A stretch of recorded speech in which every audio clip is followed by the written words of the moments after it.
Hello friends, আজকে আমাদের শপে একটা ডিপ ফ্রিজার এসছে, যেটা প্রবলেম আছে যে ফ্রিজটা ঠিকঠাক ঠান্ডা করছে না। আজকে আমরা সেই প্রবলেমটাকে সলভ করব। তো ফার্স্ট এটাকে আমরা ভালো করে ক্লিন করছি। এটাকে ক্লিন করার পরেই এটাকে আমরা অন করব এবং দেখব এটাতে কী প্রবলেম হচ্ছে। তো এটাতে অনেক দিন ধরে ক্লিন কিছু করা হয় না, যার জন্য এটা প্রচুর ডাস্ট এবং নোংরা ভেতরে রয়েছে। এটাকে ক্লিন করে তারপরে আমরা এটাকে অন করব। তো ভালো করে ক্লিন করা হয়ে গেলে এটাকে আমরা প্রথমে তো ভিজিবল কিছু প্রবলেম দেখা যাচ্ছে কি সেটা আগে দেখব। যেমন এর condenser fan, air cooling condenser fan আছে, সেটা ঠিক আছে কিনা। তো আমরা দেখতে পেয়েছি সেটা ব্রোকেন আছে এবং এটাকে আমরা এখন চেঞ্জ করব।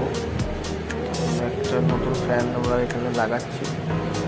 তো এর ওয়্যার কানেকশানটাকে ভালো করে টেপিং করা হচ্ছে। আমরা জানি এটা রাফ অ্যান্ড টাফ কন্ডিশনে চলে। ভালো করে টেপিং করে এবং ওয়্যারটাকেও করে ভালো করে টেপিং করে দেওয়া হচ্ছে, যাতে কিছুদিন পর ওয়্যারটা হার্ড হয়ে গিয়ে নষ্ট না হয়ে যায়। এটা হয়ে গেলে এটাকে আমরা ভেতরে ইনস্টল করব। ইনস্টল করার পরে আমরা ফ্রিজারটা অন করব। অন করে দেখে নেব যে কোথায় কী প্রবলেমের জন্য ফ্রিজারটা যতটা ফুল করার কথা ছিল ততটা করছি না কেন।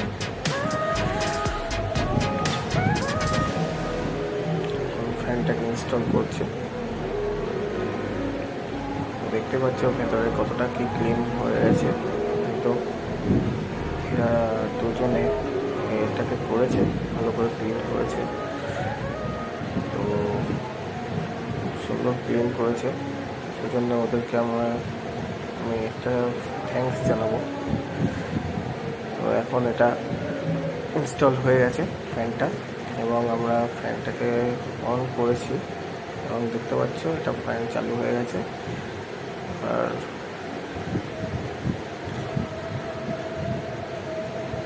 এটা এখন 5-10 মিনিট চালাবো। তো 5-10 মিনিট অন করে কন্ডেন্সার একদমই হিট হচ্ছে না এবং ভেতরেও কোনো রকম কিছু ঠান্ডা ভাব বা কোথাও আইস জমা বা কিছু সেই রকম কোনো সিমটমস আমরা পাইনি। তো মনেই হচ্ছে ভেতরে গ্যাস নেই এবং কন্ডেন্সার তো 100% চোকড আছে। কন্ডেন্সারের আপার সাইড হিট হচ্ছে, বাট লোয়ার সাইড সেরকম কিছুই হিট হচ্ছে না। আপার সাইড হালকা হিট হচ্ছে। তো এর কন্ডেন্সার বের করতে হবে এবং এর যে স্কিন টাইপ কন্ডেন্সার আছে সেটাকেও আমরা চেক করবো, সেখানেও লিকেজ থাকতে পারে। তো আমরা কন্ডেন্সারকে ক্লিয়ার করার জন্য এখানে আমরা সিটিসি নিয়ে এসেছি এবং সিটিসিটা ভালো সিটিসি হওয়া দরকার। তো এখন আমরা গ্যাসটাকে বের করে দেবো। ভেতরে যেটুকু যা গ্যাস আছে যেমন ক্যাপিলারি থেকে,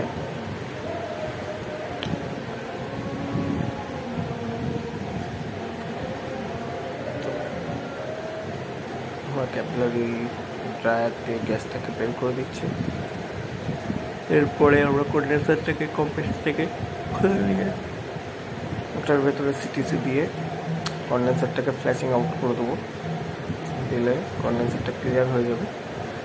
তারপরে যে ভেতরে যে স্কিন টাইপ কন্ডেন্সার আছে সেটাকেও চেক করতে হবে। সেখানে ম্যাক্সিমাম ফ্রিজে সেখানেই লিকেজ থাকে এবং তার জন্য সেই কন্ডেন্সারটাকেও চেক করা অবশ্যই দরকার।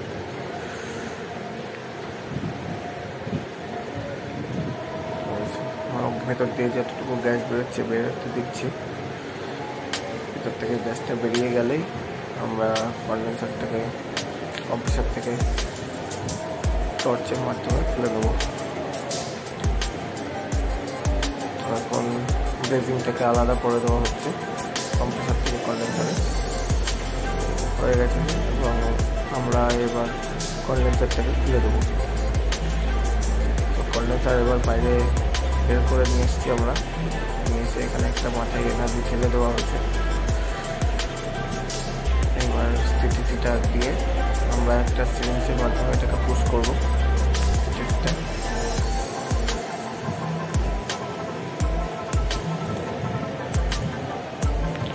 সিটিসটা পুশ করার পরে আমরা কন্ডেন্সারের ভিতরে গ্যাস দিয়ে ফ্ল্যাশিং আউট করে দেবো।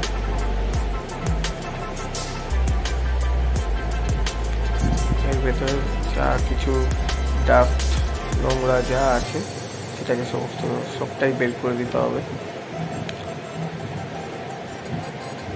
তো এই জন্য এটাকে বারবার ফ্ল্যাশিং আউট করা দরকার। এটাকে খুব স্লোলি দেওয়া হচ্ছে, না তো বেরিয়ে আসছে। এমনি স্লোলি একটু পুশ করা হচ্ছে। আমাদের সিটিসিটা দেওয়া হয়ে গেছে। এবার আমরা এটাকে ফ্ল্যাশিং আউট করবো। কেন আমরা গ্যাস দিয়ে ফ্ল্যাশিং আউট করবো। তো মোটামুটি 150 থেকে 180 PSI পর্যন্ত প্রেশার আমরা এটাকে দেবো, দিয়ে ফ্ল্যাশিং আউট করবো। তো এখানে সিটিসিটাকে প্রথমে আমরা দেখতে পাচ্ছি যে বোতলটা লাগানো হচ্ছে, বোতলের মধ্যে অল্প অল্প সিটিসি জমা হতে শুরু করেছে। সিটিসিটা প্রথমে পুরোটাই বের করে দিতে হবে। তো সিটিসি এখানে ভালোই পরিমাণে বেরোচ্ছে।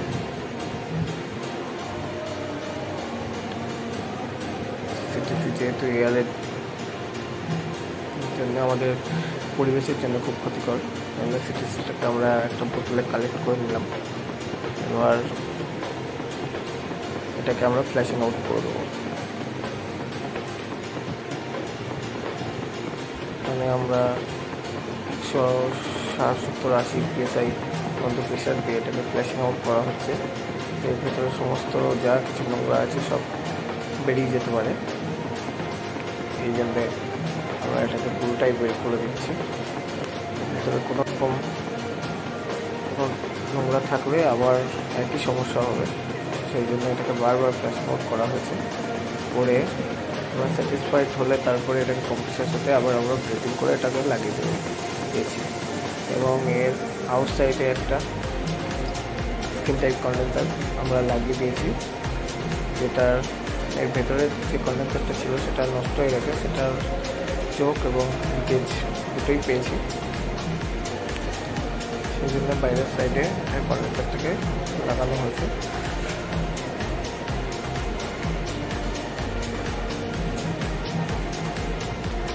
আর এর যে ভেতরে ইভাপোরেটর ছিল, ইভাপোরেটর কয়েলটাকেও আমরা চেক করেছি এবং সেখানেও ফ্ল্যাশিং আউট করা হয়েছে। এইভাবে একইভাবে ফ্ল্যাশিং আউট করা হয়েছে। করে এখন আমরা এর ভেতরে যে কন্ডেন্সার ফ্যান আছে সেটাকে আমরা এখন ইনস্টল করছি। কন্ডেন্সার ফ্যানটা ইনস্টল হয়ে গেলে আমরা এটাকে ভ্যাকুয়াম করব এবং ভ্যাকুয়াম করার পরে গ্যাস চার্জ করব। এটাতে আর 290 গ্যাস চার্জ হবে এবং ভ্যাকুয়ামটা ঠিকঠাক করতে হবে। ভ্যাকুয়াম যেন সবসময় ঠিক হয়।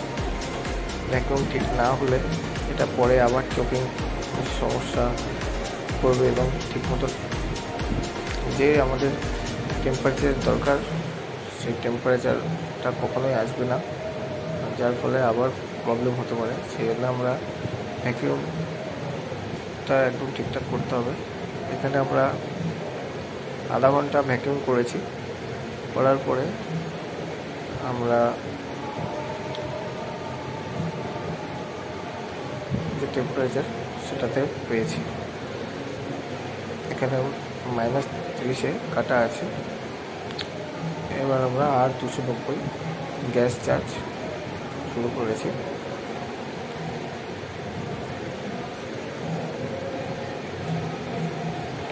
গ্যাস চার্জ হয়ে গেলে আমরা মোটামুটি 4-5 ঘন্টা এটাকে একদম টানা চালাবো এবং দেখবো আর কি টেম্পারেচার আসছে। তো 4-5 ঘন্টা চালানোর পরে আমাদের এখানে -24 টেম্পারেচার আমরা অ্যাচিভ করেছি। এটা আরও টেম্পারেচার যাবে, আরও